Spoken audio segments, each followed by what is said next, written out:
Welcome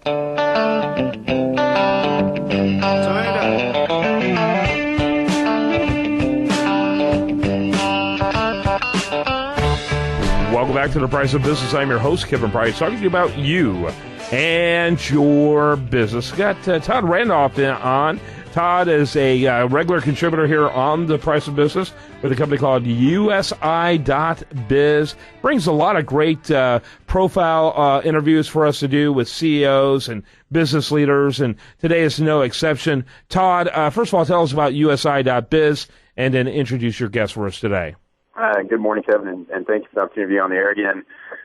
USI, we are an insurance service advisory firm focusing on employee benefits and property and casualty. Of course, I focus on the employee benefits side. And we're a bridge between technology and resources that help organizations control their costs and build programs to not only impact benefit programs that they give their employees, but to control the costs at the same time. Very good. Today on the program, we have Michael Gorton, who is the CEO of Principal Solar. And welcome, Michael. Good morning. Yeah, welcome to the program. Thank you. Tell us about Principal Solar.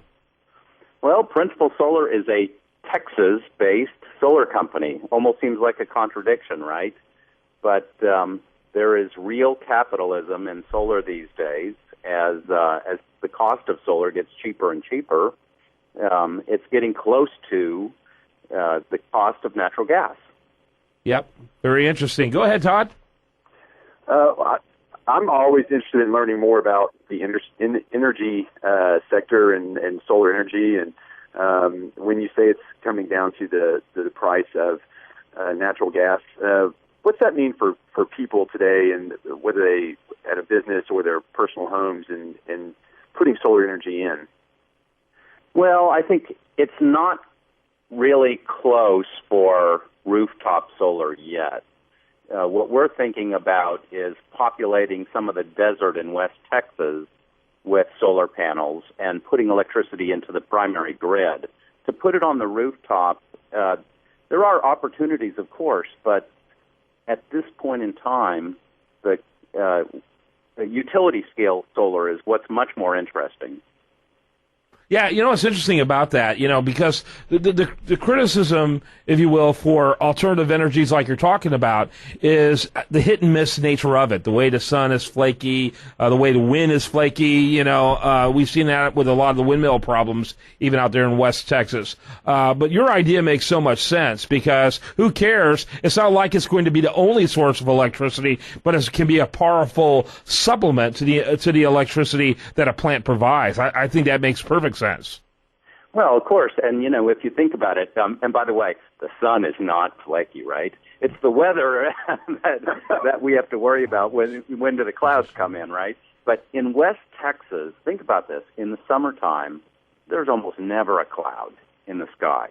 They do see a little bit of rainfall in the spring and in the fall, and we don't have a great demand for electricity in the spring and in the fall. So the summertime is when it's really important, and it's quite reliable. Yep. Todd?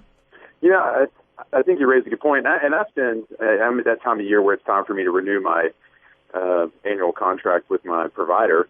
And every time I look through that, I see about 3 to 5% renewable energy type resources.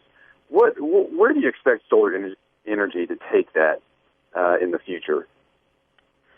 I think in the best case, solar will represent 10 to maybe 15% of our total grid electricity. Now, on a summer day in July, it may represent a bigger number. But if you look at the average over the course of the year, 10 to 15% is probably realistic. Mm-hmm. Yeah, I think that's interesting. Where are you in this development process, particularly with the focus? I'm, by the way, I'm a graduate of Abilene Christian University, so I'm always interested in something new happening out there in West Texas. Where are you in that process? Well, we're looking at designing some very large-scale, what we call utility-scale projects. So the typical power plant is somewhere between 1 gigawatt and 2 gigawatts. And what we're looking at right now is several hundred megawatts. So, a significant fraction of that that would start construction in 2015, and then rolling into several gigawatts as we go into 2016 and 17. Interesting. Go ahead there, Todd. I'm going to switch gears on you, Michael, if you don't mind. Reading your history and everything as an executive, you have an interesting background when it comes to healthcare, and we always like to get the opinions of executives like yourself on healthcare and healthcare reform and how it's impacting either your organization or your community or your family itself. And just would love to hear a little bit about that from you. Well, my last company, I'm what is known as a serial entrepreneur, and I'm on company number 9 right now. The last company that I built prior to Principal Solar is one called Teladoc.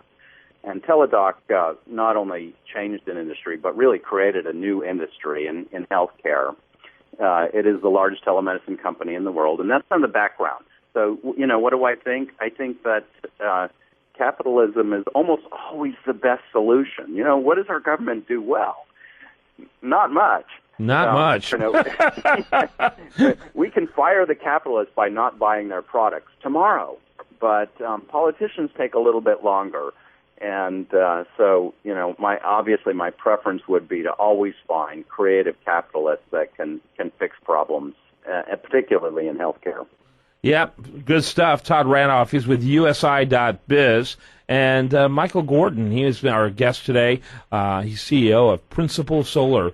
And you know what? I like the concept. I love the idea. I think we need to figure out more and more how to make it smart to pursue alternative energies. And I like the idea of pursuing everything we have available. And so I'm all over it. Thanks, gentlemen. Thank you. All right. When we come back, much more for you. Do want to remind you, the best content here shows up over there at usdailyreview.com. While there, like it on Facebook, follow it on Twitter, and you're listening to The Price.